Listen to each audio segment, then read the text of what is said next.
Subscribe Commerce Informer for daily new information about banking and finance. Hello दोस्तों, मेरा नाम राकेश चंद्रवंशी। स्वागत करता हूं आपका अपने इस वीडियो में। तो आज हम बात करेंगे, आपको अपनी यूज्ड कार मतलब पुरानी कार बेचनी है तो आप कार देखो, कार24 ऐसे बहुत सारे साइट है, उस पर किस तरीके से अपनी कार बेच सकते हो। अगर आपको अपनी कार सेल करनी है तो सबसे पहले दिमाग में आएगा आपको कहाँ सेल करनी है।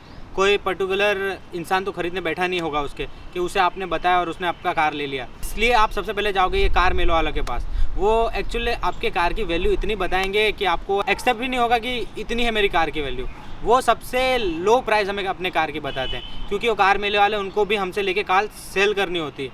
तो जो भी सबसे लो वाला कॉस्ट होगा वो आपको बताएंगे, उतने में आपको चलेगा ही नहीं। इससे अच्छा सा आप सोचोगे इसे मैं खुद ही यूज़ करूँ, इसलिए कार मेले में आपको जब कार फ्री में देनी हो तभी सेल करो।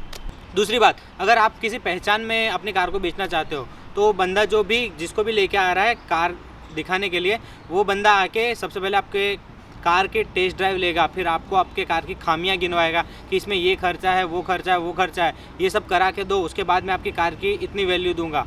तो वो एक मतलब का चीज़ नहीं हुआ, क्योंकि हम ऑलरेडी उसमें बहुत खर्चा करते हैं और फिर हमको वैल्यू उतनी ही मिलती है। और बहुत सारे लोगों को दिखाते दिखाते हम जो स्पेंड होता है कार के पीछे वो बढ़ जाता है, डीजल का स्पेंड होता है। सबको दिखाने के चक्कर में हर बंदा आएगा, 1-2 किलोमीटर का टेस्ट ड्राइव लेगा, उसके बाद हमें उसके खामियां गिनवाएगा। तो आपको ऐसा फील होगा कि ये कार की कोई मार्केट में वैल्यू ही नहीं है, बेकार हो चुकी है कार, जबकि ऐसा होता नहीं है, उस कार की वैल्यू होती है। बट आपको ऐसा फील कराया जाता है कि इसकी उतनी वैल्यू नहीं है, इसमें ये प्रॉब्लम है, आप इसको इतने में मतलब वो आपको कम प्राइस तोड़ के बता देगा और आपको कहेगा इसे सेल कर दो। फिर एंड में आपको भी ऐसा लगने लगेगा हाँ यार इसमें बहुत सारे प्रॉब्लम है, इसे मैं जितना जल्दी हो सके उतना जल्दी सेल कर दूँ। इस चक्कर में आप बहुत कम कीमत में अपनी कार को बेच दोगे। अब इस तरीके की प्रॉब्लम है तो हमारे दिमाग में ये चलता है कि ऐसा है तो हम अपनी कार बेचे तो बेचे कहाँ। उस तरीके में ये वेबसाइट्स काम करते हैं, कार देखो, कार24 ऐसे बहुत सारी वेबसाइट है जो अपने कार के लिए वर्क करते हैं। एक्चुअली उनका भी वहाँ मुनाफा होता है, बट हमारी कार इजीली बिक जाती है। तो ऐसी सिचुएशन में कार देखो, कार24 ऐसे साइट्स बहुत अच्छा काम करते हैं। मैं ये सब अपने पर्सनल एक्सपीरियंस से बोल रहा हूँ। मेरे पास मेरी खुद की i20 थी जिसको मैंने रिसेंटली कार देखो पे सेल किया है। कार देखो पे सेल करने के बाद मेरा जो एक्सपीरियंस रहा वो बहुत ही बढ़िया रहा है, क्योंकि इसके कुछ ऐसे बेनिफिट्स थे जो वाकई में बहुत अच्छे थे, जिसको मैं अभी शॉर्ट्स में बताने जा रहा हूँ। सबसे पहला बेनिफिट ये है कि आपका जो डील हुआ है वो पूरा पेमेंट आपको 1 शॉट में आपके अकाउंट में ही मिल जाएगा। सेकंड बेनिफिट ये है कि आरसी पे नाम चेंज कराने के झंझट में आपको नहीं फंसना पड़ेगा। थर्ड बेनिफिट ये है कि आपको आपके कार की खामियां नहीं गिनवाई जाएगी, जो वैल्यू होगी उतनी दी जाएगी। ये आपके 3 मेजर बेनिफिट थे। अगर ये आपको पसंद है तो आप कार देखो, कार24 ऐसे साइट पे अपना कार सेल कर सकते हैं। कार देखो का कहना ये है कि जो भी हमारा डील होता है, जो फाइनल डील होता है, उसमें से वो कमीशन के तौर पे 2500 रुपये हमसे लेते हैं। बट ये कहाँ तक सच है मुझे नहीं पता, क्योंकि उनको सामने से जो डील मिलती होगी आई एम श्योर कि उसमें से कुछ अमाउंट कट करके हमें बताया जाता होगा। अब मैं बताऊँगा आपको ये कार देखो वर्क कैसे करता है। आप अपनी कार का इवैल्यूएशन निकाल के अपने डेटा उनको देते हो, उसके बाद वो आपको अपॉइंटमेंट फिक्स करनी होती है। ये आपके हैंड से भी हो सकता है, उनके हैंड से भी हो सकता है, उनका कॉल आएगा आप पे, तो आप एक अपॉइंटमेंट फिक्स करो। कार देखो एक ऑटोमोबाइल इंस्पेक्टर आपके घर पे भेजेंगे या आप जहाँ भी बताओगे उस पर्टिकुलर एड्रेस पे आएगा। उसके बाद वो सारे आपके अंदर बाहर के फ़ोटोज़ वगैरह, किलोमीटर जितना चला, टायर का, कलर का इंस्पेक्शन करके जब वो इंस्पेक्टर जाएगा तो आपसे आपका एक्सपेक्ट वैल्यू भी लेते जाएगा कि आपको कितना चाहिए इस कार का वैल्यू। ये सब डेटा ले जाएगा। कार देखो ने आपका पूरा डेटा ले लिया कार का। उसके बाद वो कार को सेल करने रखते हैं अपने चैनल पार्टनर पे। ये चैनल पार्टनर इस तरीके से होते हैं जैसे जितने भी कार मेले वाले हैं उनको, इसके अलावा होटल वाले, टैक्सी वाले, इन सबको चैनल पार्टनर बना रखा है। तो आपके कार का डेटा उनके पास चला जाएगा और वो बोली लगाएंगे इस पर। मतलब आपने 2.5 लाख रुपये एक्सपेक्ट किया होगा, बट कोई 2 लाख का लगाता है बोली, सेकंड कोई 2,10,000 का लगाता है, थर्ड 2,15 का लगाता है। फिर आपके कार का जो लास्ट बिड होगा, मतलब जो लास्ट वैल्यू होगी, वो कंपनी आपको ऑफ़र करेगी कि आपके कार के लिए इतनी वैल्यू मिल रही हमें, आपको इतने में सेल करना है। अगर आपको वो प्राइस ओके लगे तो आप डन कीजिए वो डील को। अगर आपने डन किया तो कंपनी आपको प्रॉपर मेल भेजेगी जिसमें उसके सारे कंडीशंस लिखे होंगे। आपको उस पर रिप्लाई करना है, आप आई एक्सेप्ट योर ऑफ़र, ये आपको मेल करना है उनको, मतलब आपका डील डन हो गया। इसके बाद कंपनी आपको टोकन अमाउंट भेजेगी 1000 रुपीज़, मीन्स आपका डील डन हो गया। बट यहाँ पे एक सेंसिटिव बात यह है कि अगर एक बार आपने डील डन कर दिया, उसके बाद अगर आप चाहते हो मुझे कार नहीं बेचनी, तो उस पर आपको 5000 का जुर्माना भरना पड़ेगा। वो कंपनी इतना अमाउंट आपसे जुर्माने के तौर पे लेगी अगर आप बाद में कैंसिल करते हो तो। इसलिए जब भी आपको जो प्राइस ऑफर के रूप में मिलता है, अगर आपको पक्का बेचनी हो तभी कंपनी से जो मेल आया उसका रिप्लाई कीजिए। अगर एक बार आपने रिप्लाई कर दिया मतलब आपका डील डन हो गया, उसके बाद आप कुछ नहीं कर सकते। अगर उसके बाद फिर आपको कैंसिल करना हो तो आपको 5000 जुर्माना भरना पड़ेगा।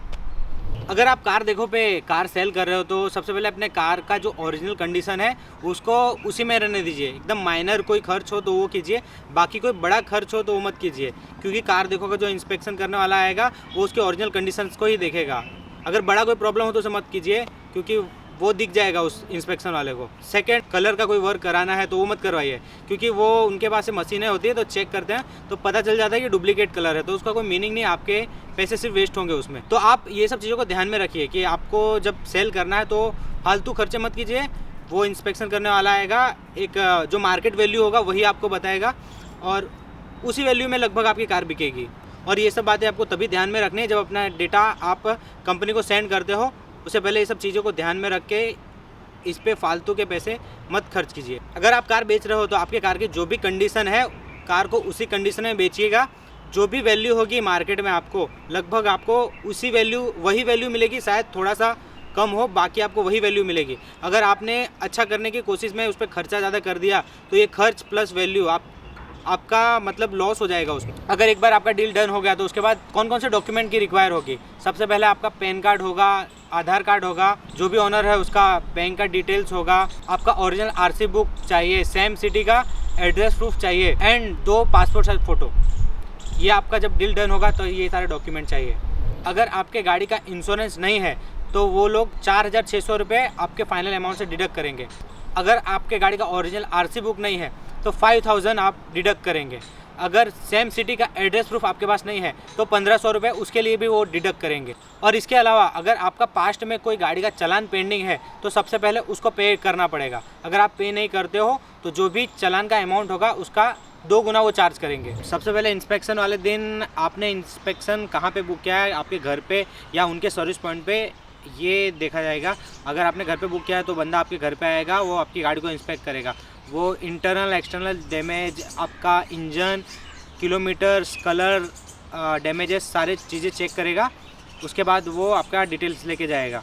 अब इसमें आपको क्या ध्यान रखना है, आपको जो भी आपकी गाड़ी की रियलिटी है उनको बता देनी है। ऐसा नहीं कि आपने कुछ रिपेयर करवाया और उनको मना करो मैंने कभी करवाया नहीं। तो जो भी रियलिटी आपकी गाड़ी की है, कभी एक्सीडेंट हुआ है, कुछ भी करवाया है अपने काम, तो आपको क्लियरली उनको बता देना है ताकि वो भी क्लियर हो जाए अपने साइड से, हम भी अपने साइड से क्लियर हो जाए। सेकंड, अगर आपको ऐसा लगता है कि इंस्पेक्शन वाला बंदा आएगा उसको मैं कुछ पैसे दे दूंगा जिससे मैं अपनी गाड़ी का रिपोर्ट अच्छा बनवा सकूँ, तो ऐसा कुछ नहीं होगा। क्योंकि बाद में सेकेंड टाइम गाड़ी जब आप ड्रॉप करने जाओगे वहाँ पे भी सेकंड बंदा इंस्पेक्शन करेगा, तो वो भी ये सारी चीज़ें वेरीफाई करेगा, तो वहाँ पे प्रॉब्लम्स होगी। इसलिए ऐसा कुछ ना करें, जैसे कंडीशन में आपकी गाड़ी है उसी कंडीशन में आप गाड़ी को दे दें।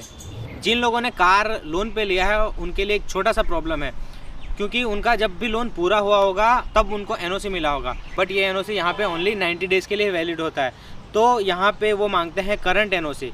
करंट एनओसी के लिए आपको एक बार फिर से बैंक में जाना पड़ेगा, वहाँ से करंट डेट का एनओसी निकलवाना पड़ेगा और वो एनओसी यहाँ सबमिट करना पड़ेगा, तब जाके आपको फुल पेमेंट रिलीज़ करेंगे। तो ये बात आप ध्यान में रखें। अगर आपका लोन 3 मंथ एबो पहले ख़त्म हो गया है तो आप तुरंत जाके नया एनओसी निकलवा लें और सेम डेट को सबमिट कर दें ताकि आपका पेमेंट क्लियर हो जाए। अब लास्ट में मैं इसका सिंपल स्टेप्स बता देता हूँ आपको। सबसे पहले आप कार देखोगे वेबसाइट पे चले जाइए, अपने कार की डिटेल डालिए, आपका नाम नंबर डालिए। सेकंड स्टेप, आप अपॉइंटमेंट बुक कर लीजिए। थर्ड स्टेप, आपको डील डन करना है नहीं करना है वो कर लीजिए। और फोर्थ स्टेप, आपको आपका पेमेंट ले लीजिए और यहाँ पे आप रिलीज़ हो गए। अब मैं अपना पर्सनल एक्सपीरियंस बताना चाहूँगा कार देखो पे। मेरा जो गाड़ी था वो 10 ईयर ओल्ड हो गया था, तो मुझे उसे सेल करना था। अब सेल करने के लिए मैं उसे जहाँ भी दिखा रहा था वो बंदे मुझे कुछ प्रॉब्लम, ये प्रॉब्लम, वो प्रॉब्लम बता रहे थे और उस पर ऊपर खर्चा करने को बोल रहे थे, जो कि बहुत ज़्यादा खर्च था क्योंकि गाड़ी ओल्ड हो चुकी थी और उसके पार्ट्स भी थोड़े बिगड़ने लगे थे। इसलिए फाइनली मुझे इसके बारे में पता चला और मैं इसके वेबसाइट पे गया और डायरेक्ट मैंने अपने डिटेल डाले। सेम डे मुझे कॉल आ गया, सेम डे इंस्पेक्शन भी हो गया और सेकंड डे ही मैंने कार जाके दे दी और अपना पेमेंट ले लिया। अब पेमेंट ऐसा था जो जितना मुझे मार्केट में मिल रहा था उतना मुझे मिल गया वहाँ से भी। और मैंने अपनी गाड़ी पे कुछ खर्चा भी नहीं किया। जैसा कंडीशन था 1 रुपया ना खर्चा करके मैंने सेम कंडीशन में सेल कर दिया और प्राइसिंग जो मुझे मार्केट में मिल रही थी उतनी प्राइस मुझे मिल गई। इसलिए मैं रिकमेंड करता हूँ कि आप डायरेक्ट यहाँ पे सेल कर सकते हो, आपको इधर उधर कहीं दिखाने की ज़रूरत नहीं। ये एक प्लेटफॉर्म है, यहाँ पे आपको गाड़ी रखनी है, यहाँ से 50 लोग एक ही साथ आपकी गाड़ी को देख के एक प्राइस बता देंगे, आपको जो भी लास्ट प्राइस होगा आपको आपकी गाड़ी का मिल जाएगा।